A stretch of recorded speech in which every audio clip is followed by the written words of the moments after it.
നമസ്കാരം. വേദാംഗ ജ്യോതിഷത്തിലെ അമൂല്യമായ അറിവുകളും ആധ്യാത്മിക ജ്ഞാന ഉപദേശങ്ങളും പകർന്നു തരുന്ന പ്രശാന്തം ആസ്ട്രോ ചാനലിലേക്ക് ഏവർക്കും സ്വാഗതം. ഈ ചാനൽ ഇതുവരെയും സബ്സ്ക്രൈബ് ചെയ്യാത്തവർ ഇപ്പോൾ തന്നെ സബ്സ്ക്രൈബ് ചെയ്യുക. നോട്ടിഫിക്കേഷൻ ലഭിക്കുന്നതിനായി ബെൽ ബട്ടൺ അമർത്തുമല്ലോ. ഒപ്പം ചാനൽ ലൈക്ക് ചെയ്യുക, ഷെയർ ചെയ്യുക, കമൻറ്റ് ചെയ്യുക.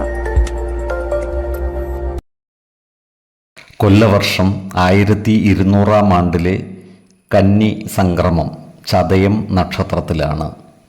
കന്നി 1-ാം തീയതിയിലെ ഗ്രഹനില അനുസരിച്ച് എടവം രാശിയിൽ സർവേശ്വരകാരകനായ വ്യാഴവും, മിഥുനത്തിൽ കുജനും, ചിങ്ങം രാശിയിൽ ബുധനും, കന്നിയിൽ ആദിത്യനും ശുക്രനും കേതുവും, ധനുരാശിയിൽ ഗുളികനും, കുംഭത്തിൽ ചന്ദ്രനും ശനിയും, മീനം രാശിയിൽ രാഹുവും സ്ഥിതി ചെയ്യുന്നു. മകയിരം നക്ഷത്രത്തിൽ ജനിച്ചവർക്ക് കന്നിമാസം ഗുണദോഷ സമ്മിശ്രമായിരിക്കും.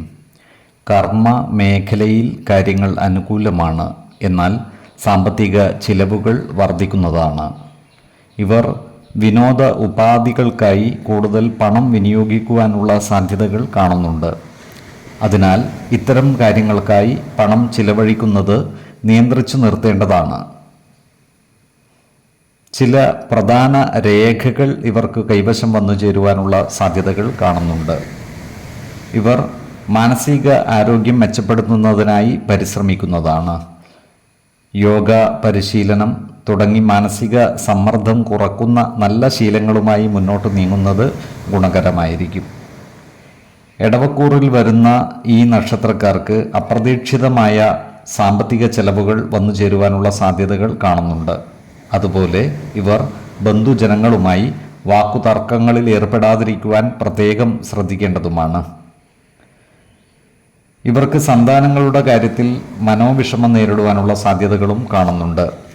മക്കളുടെ പഠനം, ജോലി, വിവാഹം തുടങ്ങിയ കാര്യങ്ങളിൽ കൃത്യമായ ഒരു പ്ലാനിംഗ് നടത്തുന്നത് ഗുണകരമായിരിക്കും.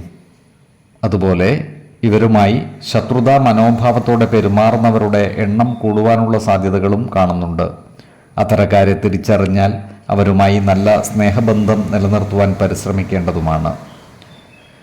മിഥുനക്കൂറിൽ വരുന്ന ഈ നക്ഷത്രക്കാർക്ക് മാസത്തിൻ്റെ പകുതി മുതൽ കാര്യങ്ങൾ അനുകൂലമായി വരുന്നതാണ്. വരുമാന വർധനവും കുടുംബ സുഖവും ഉണ്ടാകുന്നതാണ്. ഏർപ്പെടുന്ന കാര്യങ്ങളിലെല്ലാം വിജയം വരിക്കുവാൻ ഇവർക്ക് സാധിക്കുന്നതുമാണ്. ഈ നക്ഷത്രക്കാരായ വിദ്യാർത്ഥികൾ പഠന കാര്യങ്ങളിൽ കൂടുതൽ ശ്രദ്ധ പതിപ്പിച്ച് മുന്നോട്ട് നീങ്ങേണ്ടതാണ്. അതുപോലെ ഈ നക്ഷത്രക്കാർ ആരോഗ്യ കാര്യങ്ങളിലും ഒരു പ്രത്യേക ശ്രദ്ധ പുലർത്തുന്നത് ഗുണകരമായിരിക്കും. 5, 15, 25 തീയതികൾ അനുകൂലമാണ്. ഈ നക്ഷത്രക്കാർ ജനിച്ച സമയത്തെ അടിസ്ഥാനമാക്കിയുള്ള ജാതകത്തിലെ ലഗ്ന രാശിയുടെയും ലഗ്ന അധിപന്റെയും സ്ഥിതിയും ശുഭപാപ ഭാവങ്ങളുടെ സ്ഥിതിയും ഓരോ രാശിയിലെയും ഗ്രഹങ്ങളുടെ സ്ഥിതിയും അനുസരിച്ച് ഇവരുടെ പൊതുഫലത്തിൽ ഏറ്റക്കുറച്ചിലുകൾ ഉണ്ടാകുവാനിടയുണ്ട്. കുടുംബ ദേവതകളെയും ഇഷ്ട ദേവതകളെയും ഉപാസിക്കുന്നത് ഇവർക്ക് ആയുരാരോഗ്യ സൗഖ്യമേകും. ഇഷ്ടദേവതാ മന്ത്രം 108 തവണ ദിനംതോറും ലിഖിത ജപം ചെയ്തു വരുന്നത് ഇവർക്ക് സർവ ഐശ്വര്യങ്ങളുമേകും.